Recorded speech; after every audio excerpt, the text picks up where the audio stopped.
La literatura norteamericana, en su generalidad, es hija de la británica. Estados Unidos era una colonia del Reino Unido. La literatura de Estados Unidos, por tanto, es tan joven como el país. Apenas algo más de 200 años, que sin embargo fueron enormemente fructíferos por el número de autores, su calidad, su trascendencia y su universalidad. La historia de la literatura universal moderna no se entiende sin el peso de la norteamericana y su influencia decisiva. En el primer tercio del siglo XIX, la literatura de este gran país tiene un escritor deslumbrante, Edgar Allan Poe. Poeta y narrador, Poe, cuyas obras muchas veces escribía bajo los efectos del alcohol, ha legado relatos de horror magistrales, como La caída de la casa Usher, El pozo y el péndulo y La máscara de la muerte roja, y algunas novelas como Los asesinatos de la calle Morgue, que se considera como precursora del género policial. Por esa misma época, Nathaniel Hawthorne compilaba sus relatos y escribía una serie de novelas entre las que destacaba La letra escarlata, en donde relataba el drama de una mujer adúltera en la Nueva Inglaterra moralista. Herman Melville, que fue amigo y coetáneo de Nathaniel Hawthorne, centró buena parte de su obra narrativa en ambientes marinos, como su novela Benito Cereno, a la que siguió muchos años más tarde la alegórica Moby Dick, dedicada al autor de La letra escarlata, que fue un fracaso editorial y vilipendiada por la crítica para ser después considerada una obra maestra cuando el escritor ya estaba bajo tierra.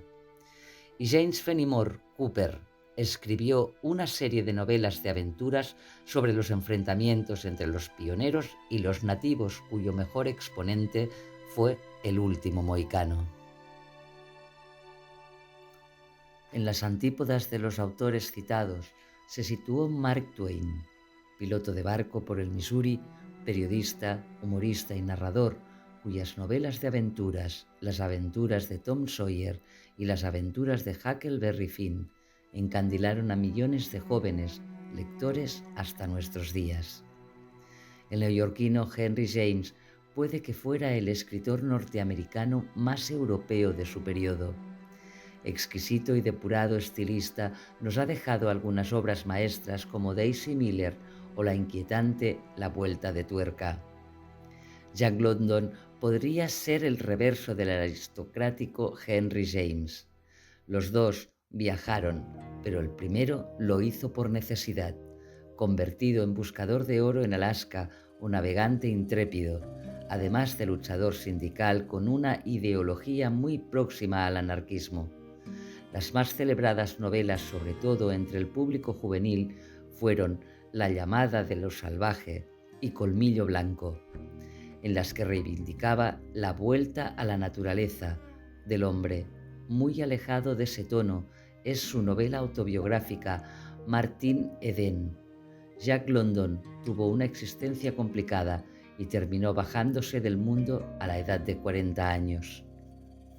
A finales de siglo, el jovencísimo Stephen Crane, que reivindicó con pasión Paul Auster en un voluminoso ensayo, se perfila como uno de los valores más influyentes de la literatura norteamericana, al escribir la novela antibelicista La roja insignia del valor. Ambientada en la Guerra de Secesión, desgraciadamente, el autor murió a los 28 años víctima de tuberculosis en Alemania. En los inicios del siglo XX, Edith Wharton ofrece un relato de su clase social, el de la alta burguesía estadounidense de Nueva York, en su novela La edad de la inocencia, y Margaret Mitchell tarda 10 años en escribir uno de los mayores éxitos de la historia editorial, Lo que el viento se llevó. Ganadora del premio Pulitzer, que le permitió vivir de forma holgada el resto de su vida, gracias también a su afamada versión cinematográfica, una visión de la Guerra de Secesión romántica y parcial que podríamos situarla en las antípodas de la de Stephen Crane. Gertrude Stein, que vivía en París, publicó Tres vidas, una novela influenciada por las vanguardias pictóricas y musicales de la época, el cubismo y el jazz. Y llega otro escritor mayúsculo, Francis Scott Fitzgerald y su Gran Gatsby, que retrata los años 20 a través de esa admiración que siente un joven escritor por un sofisticado potentado vecino suyo que organiza suntuosas fiestas a las que le invita. Más naturalista y apegado a la gente normal y corriente es la literatura de John Dos Passos, que en Manhattan Transfer se anticipa a Raymond Carver y sus vidas cruzadas. Por el contenido sexual de su literatura y su carácter iconoclasta y rompedor, destaca Henry Miller, expatriado en París y que publica una serie de novelas semi-autobiográficas con sus escarceos eróticos, como Trópico de Cáncer, Trópico de Capricornio, Plexus, Nexus y La Crucifixión Rosa, que escandalizaron por su osadía. La vida aventurera de Ernest Hemingway podría equipararse a la de Jack London, el escritor y periodista que obtuvo el premio Nobel y se quitó la vida con una escopeta a los 62 años porque no quería envejecer. Bebía la vida a grandes sorbos y también las botellas de alcohol, y nos dejó novelas como Adiós a las armas sobre su experiencia como enfermero en la Primera Guerra Mundial, Por quién doblan las campanas sobre su paso por la Guerra Civil Española, y Fiesta sobre la de los toros, a la que era muy aficionado, pero también nos legó alguna pequeña joya del género negro, como el relato Los asesinos, que adaptó Don Siegel con el título de Código de Lampa. John Steinbeck fue otro de los premios Nobel. Nos dejó novelas en las que retrataba la dureza y miseria de los años de la depresión, en Las uvas de la ira, y los conflictos generacionales entre padre e hijo rebelde en Al este del Edén. Seguimos con los premios Nobel y tropezamos con la literatura vanguardista y compleja de William Faulkner, uno de los autores más innovadores y claramente influenciado en su narrativa por James Joyce, autor de El ruido y la furia, Mientras agonizo, Luz de agosto, Absalom, Absalom y los invictos. Injustamente olvidado por la fama de Faulkner, que además fue guionista de algunas películas de Hollywood y moviéndose en los mismos ambientes sureños, Erskine Gatwell retrata en sus novelas ese sur racista, clasista y violento en obras como Un lugar llamado Esterville, La ruta del tabaco o Tumulto en julio. En un ambiente sureño transcurría también la novela de Harper Lee, Matar a un ruiseñor, a la que siguió 55 años después la secuela Ve y pon un centinela, publicada un año antes de su muerte. Como hijo de la depresión norteamericana, surge el género policial de la pluma de Dashiell Hammett, que sienta cátedra con Cosecha Roja y El halcón maltés, y Raymond Chandler, autor de El sueño eterno y El largo adiós. La literatura de dos de los padres fundadores del género no solo buscaba entretener con sus tramas policiales, sino que hurgaba en los aspectos más sórdidos de la sociedad de su país a la que criticaban. Hacían novela social, una de las características de la novela negra. La generación de la posguerra estuvo marcada por un autor tan extravagante como influyente, J.D. Salinger, y su emblemático El guardián entre el centeno, quien tras obtener el éxito se aisló del mundo, algo que hizo también Thomas Pynchon posteriormente. James Jones, que combatió en la Segunda Guerra Mundial, plasma sus experiencias bélicas en De aquí a la eternidad y La delgada línea roja, que tuvieron versiones cinematográficas memorables. El talento de Truman Capote brilla especialmente en Desayuno con diamantes y A sangre fría, un documento periodístico sobre un asesinato espantoso. Se convierte en el modelo denominado no ficción, que novela la realidad sin distorsionarla, género al que se apunta Norman Mailer con Los desnudos y los muertos, y Tom Wolfe sobre la vida de los primeros hombres que llegaron a la luna en Elegidos para la gloria, y la magna obra sobre Wall Street, La hoguera de las vanidades. De la relación de Alan Ginsberg, Jack Kerouac y William Burroughs, que recogen El testigo escandaloso de Henry Miller y lo cargan de toda clase de drogas, surge la generación Beach y el movimiento consiguiente, que es un nihilismo que precede al movimiento hippie. Kerouac escribe en La carretera, autoficción sobre sus experiencias vitales, y Burroughs, El almuerzo desnudo, una narración impregnada por la droga. Los ambientes en los que se desarrollan las novelas de John Flansey y las de Charles Bukowski, marcados por el sexo y el alcohol, poco difieren. Ambos se inscriben dentro del realismo sucio, en donde también podríamos incluir a Hubert J. Selby, con Última salida a Brooklyn y Requiem por un sueño.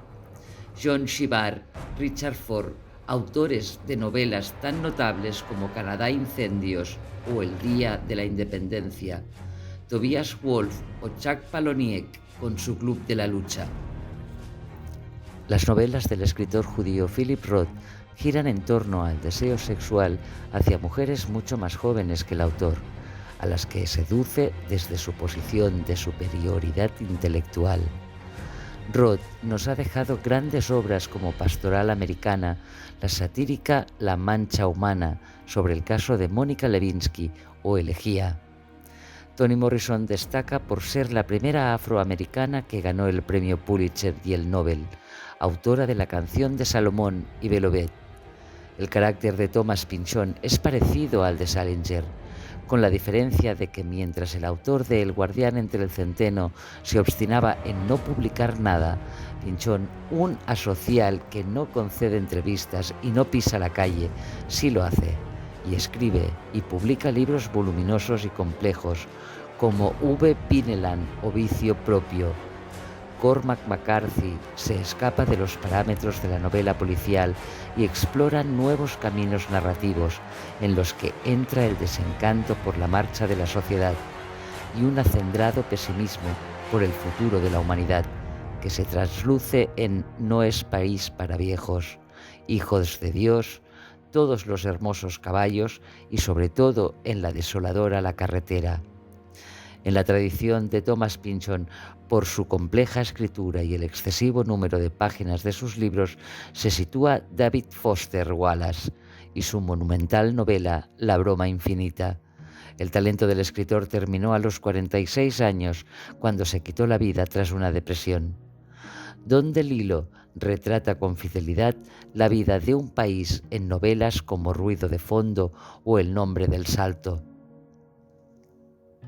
Mención aparte por su grandeza narrativa merece Paul Auster, novelista que nos ha dejado su testamentaria 4321, tras obras como Diario de invierno, Sunset Park, Informe del interior, ensayista y esporádico director de cine con películas como Smokey, y su pareja sentimental, la también escritora Siri Husband, autora de las espléndidas Elegía para un americano o El verano sin hombres. Un tándem que lleva escribiendo obras singulares de calidad extraordinaria sin que los celos enturbien su ya larga relación. La posición de Stephen King en el terreno del horror no se la disputa nadie. El autor del Resplandor, Misery y tantas otras novelas que fueron llevadas a la pantalla con éxito es un digno sucesor de los delirios de Edgar Allan Poe. Y si nos centramos en el error, un escritor de culto como Bret Easton Ellis publicó una delirante crónica sobre un yuppie asesino en serie en American Psycho, que causó cierto revuelo por la crudeza de sus escenas violentas y sexuales, que le valieron un aluvión de críticas negativas. En el terreno del relato corto, Estados Unidos tiene dos maestros indiscutibles, que lo han cultivado en exclusiva sin pasarse a la novela. Uno es Raymond Carver y sus relatos realistas que reunió en Vidas cruzadas con motivo de la película de Robert Altman del mismo título, y la otra es Lucía Berlín y su Manual para mujeres de la limpieza, libro deslumbrante con la que el lector hispano ha descubierto tardíamente a esta escritora de enorme talento narrativo. Pero nos hemos quedado a medias en lo que es la literatura negra, y el gigantesco país norteamericano, por sus dimensiones y su idiosincrasia, tiene un plantel de autores que cabría destacar. Donald Westlake, el autor de A quemarropa, entre otras muchas novelas. Jim Thompson, un clásico entre los clásicos con sus historias estremecedoras, repletas de violencia, algunas de ellas inspiradas en su propio padre, un sheriff poco ejemplar que volcó su talento en El asesino dentro de mí o en 1280 almas. James Cain, cuyo El cartero siempre llama dos veces, tuvo dos versiones cinematográficas. Chester Himes, autor de una saga policial con dos personajes, Ataúd Ed Johnson y Sepulturero Jones. Mark Bem, que vivió en Francia, autor de una pieza clave dentro de la narrativa negro-criminal, como fue La mirada del observador. Patricia Highsmith, la gran dama norteamericana de la novela negra psicológica, expatriada a Inglaterra y creadora del perturbador Ripley. Horace McCoy, el autor de ¿Acaso no matan a los caballos?, que también fue un afamado guionista de Hollywood. Mickey Spillane, el creador del detective Mike Hammer, cuyas aventuras fueron llevadas al cine en film como Yo, el jurado. Y entre los vivos habría que citar a James Ellroy, el autor de L.A. Confidencial y La Dalia Negra, Don Winslow y sus novelas sobre enfrentamientos entre narcos mexicanos y policías estadounidenses en El Cártel, El poder del perro o La frontera. Donna Leon, expatriada a Venecia, en donde ubica todas sus novelas protagonizadas por el comisario Brunetti. Dennis Lehane, el autor de Mystic River y Shooter Island, que fueron llevadas al cine por Clint Eastwood y Martin Scorsese. Elmore Leonard, que inspiró Jackie Brown, una de las mejores películas de Quentin Tarantino. Walter Mosley, autor de Al rojo vivo y El demonio vestido de azul, entre otras muchas novelas. Michael Connelly y sus series de novelas negras protagonizadas por Harry Bosch. La lista de autores norteamericanos especializados en el género negro es exhaustiva y su calidad media podemos decir que es extraordinaria. Estados Unidos no solo es una potencia económica, militar y política, campos en los que se pueden encontrar muchos detractores y países perjudicados, sino también cultural. Su música, su cinematografía y su literatura han sido más efectivos a la hora de expandir por el mundo el American Way of Life que cualquiera de sus invasiones. Estados Unidos, por su organización territorial, su extensión inabarcable, su composición multicultural y multiétnica y esa violencia grabada a fuego desde los tiempos de la conquista del oeste, ofrece el escenario idóneo para la novela negra.